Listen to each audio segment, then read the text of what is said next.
नाजरीन ग्रामी, सदियों पर मुहित मुसलमानों के अरूज ज़वाल की एक ज़बरदस्त दास्तान और दुनिया की अजीम तरीन सल्तनतों में से एक सल्तनत उस्मानिया है, जिसकी बुनियाद अजीम तुर्क मुजाहिद अरतुगरुल गाज़ी के बेटे उस्मान गाज़ी ने 13वीं सदी में रखी थी।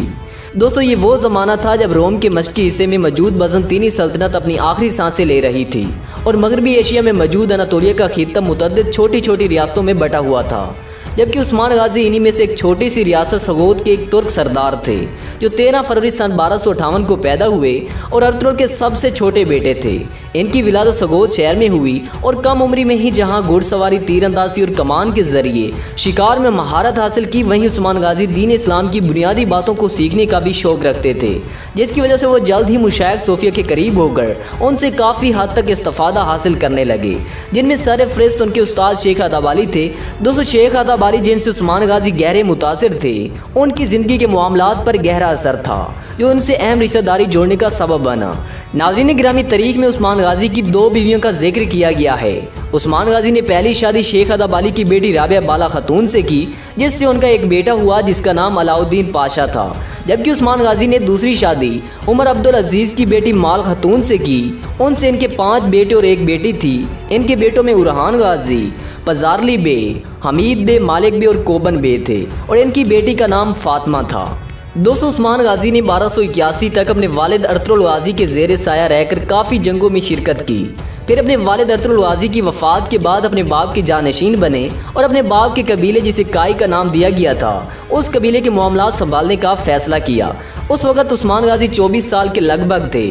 उस्मान गाज़ी के चचा, जिनका नाम दुंदार था, उनकी मौजूदगी के सबब उस्मान अमन तरीके से सरदारी हासिल ना कर पाए, क्योंकि उनका चचा खुद सरदार बनकर कबीले के मामलात संभालना चाहता था, जबकि दूसरी तरफ जंगजू और दीगर शाह सवार उस्मान गाज़ी की हिमायत में खड़े थे, जिसकी वजह से बहुत से दीगर मामलात में इख्तलाफात की बुनियाद पर दोनों फ़रीक़ैन में जंग छिड़ गई और बिल आखिर उनका चचा दुंदार मारा गया और उस्मान गाज़ी इस मार्के में कामयाब हो गए और अपने ऐद का बाकायदा आगाज़ किया। उस्मान गाज़ी के हाथ इक़्तिदार आते ही उसने बाज़ंतीनी ईसाई सल्तनत के सरहदी इलाकों को फतह करना शुरू कर दिया। बाज़ंतीनी इलाकों पर हमला करने का सबब ये था कि वो उस्मान के इलाके के बिल्कुल करीब थे। शुरू में उस्मान की कार्रवाइयाँ मुदाफ़ियाना थीं। बाज़ंतीनी कलादार सल्जूकी सल्तनत के सरहदी इलाकों पर हमला करते थे और सल्जूकी सुल्तान के नायब की हैसियत से उस्मान को इनसे जंग करना होती, मगर वो कभी जंग ना हारा। उस्मान की पहली बड़ी कामयाबी कराजा हिसार किले को फतह करना था। उस्मान ने कराजा हिसार किले का मुहासरा कर लिया और जल्दी इस बाज़ंतीनी किले को फतह कर लिया। सल्जूकी सुल्तान इस फतह से बहुत खुश हुआ और उसने उस्मान को कराजा हिसार और इसके इर्द गिर्द के तमाम इलाके जो उस्मान ने बज़ोर शमशीर हासिल किए थे, उस्मान को जगीर में दे दिए और उस्मान को इस इलाके में अपना सिक्का जारी करने की भी इजाज़त दे दी गई। यूँ बादशाही के तमाम लवाज़मात उस्मान को मुयस्सर आ गए। जबकि दूसरी तरफ किला कराजा हिसार में उस्मानियों की फतह के बाद मौजूद रोमी आमिल को भड़का दिया गया। वो इस बात पर राजी ना था कि एक सरहदी मुस्लिम अमीर के ताबे और मताहत हो जाए, चुनांचे उसने किला कराजा हिसार पर मुतय्यन आमिल के साथ इत्तेहाद कर लिया और इन दोनों के दरमियान मुसलमानों के खिलाफ कत्ल व गारत और मुसलमानों की जानिब से छीनी गई बाज़ंतीनी सरजमीन को वापस लेने पर इत्तफाक तय पा गया। चुनांचे जल्दी फ़रीक़ैन का टकराव हुआ, खूनरेज़ जंग छिड़ी, जिसमें उस्मान गाज़ी ने अपने एक भाई को भी खो दिया, लेकिन जंग का नतीजा मुसलमानों की फतह की सूरत में निकला।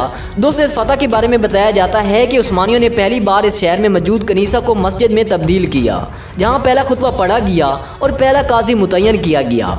उस्मान गाज़ी ने इस शहर को बिलाद रूम की जानिब पेशकदमी के लिए मरकज़ करार दिया। नाज़रीन मोहतरम, उस्मान गाज़ी की हासिल करदा ये कामयाबी उस वक़्त की सबसे बड़ी कामयाबी थी। चुनांचे सल्जूकी सुल्तान अलाउद्दीन ने सल्जूकियों और इस्लाम के नाम पर उस्मान की हासिल करदा इन कामयाबियों की तहे दिल से कदरदानी की और साथ ही अपनी सरजमीन के कुछ इलाके इनके सुपुर्द कर दिए गए और खुसूसी हुक्म जारी करके इन्हें हर किस्म के टैक्स भी मुआफ़ कर दिए गए। इसी तरह एक सरकारी फरमान के मुताबिक उस्मान गाज़ी को अपने मताहत इलाकों में अपने नाम से खुतबा देने और अपने नाम का सिक्का डालने की भी इजाज़त दे दी गई। इसके बाद उस्मान गाज़ी का मकसद बाज़ंतीनी शहरों को फतह करना था, लेकिन चूँकि उसी दौरान किसी वजह से सल्जूकी हुकूमत के बुरे दिन चल रहे थे और सल्जूक हुक्मरान अलाउद्दीन की वफ़ात के बाद गियासुद्दीन मसूद का दौर इक़्तिदार शुरू हुआ, जो ज़्यादा अरसा ना चल सका।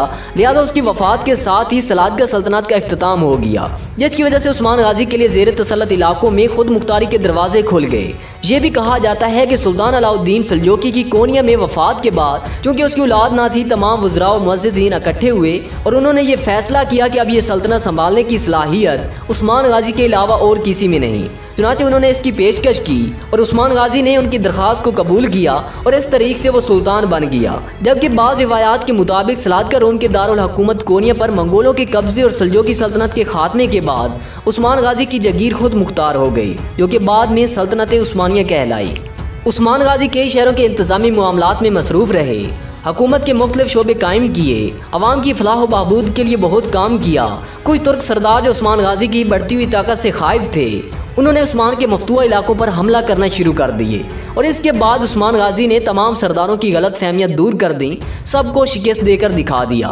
सन 1300 में बरोसा का जो एक शहर था उसे फतह करके अपनी उस नुज़ायदा सल्तनत का दारुल हुकूमत बनाया। 1301 में उस्मान गाजी ने बाज़ंतीनी शहनशाह की बड़ी फौज को कराजा हिसार के मकाम पर इबरतनाक शिकस्त दी।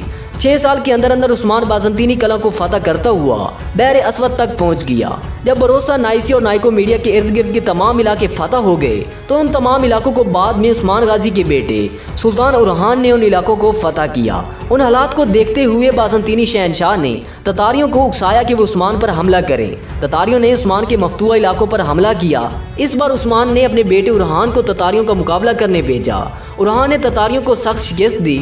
यूं बाज़ंतीनी उस्मान गाजी के सभी दुश्मनों की उम्मीदों पर पानी फेर गया।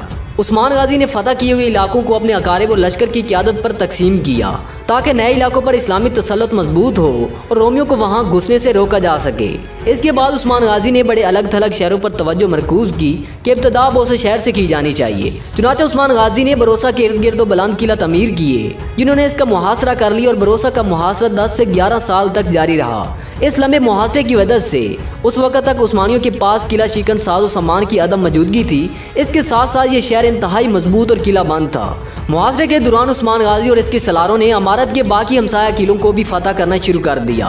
दोस्तों, कहा जाता है कि इस दौरान उस्मान गाजी बीमार हो गए और उनके लिए शहर के मुहासरे की क़यादत करना आसान ना रहा, तो उन्होंने क़यादत अपने बेटे उरहान खान के सपुर्द की और कुछ लश्कर के साथ वापस दारुल हुकूमत लौट आया।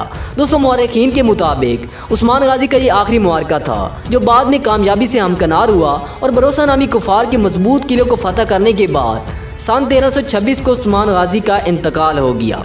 नाज़रीन गिरामी, उस्मान गाजी अपने वालिद की तरह बड़े बहादुर और अक्लमंद थे और अपनी रियाया के साथ अदल इंसाफ करते और माल गनीमत को यतीम और गरीबों का हिस्सा निकालने के बाद सिपाहियों में तकसीम कर देते।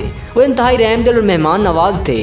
उन्होंने अपनी पूरी ज़िंदगी कभी दौलत जमा नहीं की और इसके बाद ये रिवाज हो गया कि जब कोई बादशाह तख्त पर बैठता तो उस्मान गाजी की तलवार उसकी कमर से बांध दी जाती और साथ ये दुआ भी दी जाती कि खुदा इसमें भी उस्मान गाजी जैसी खूबियाँ पैदा करे।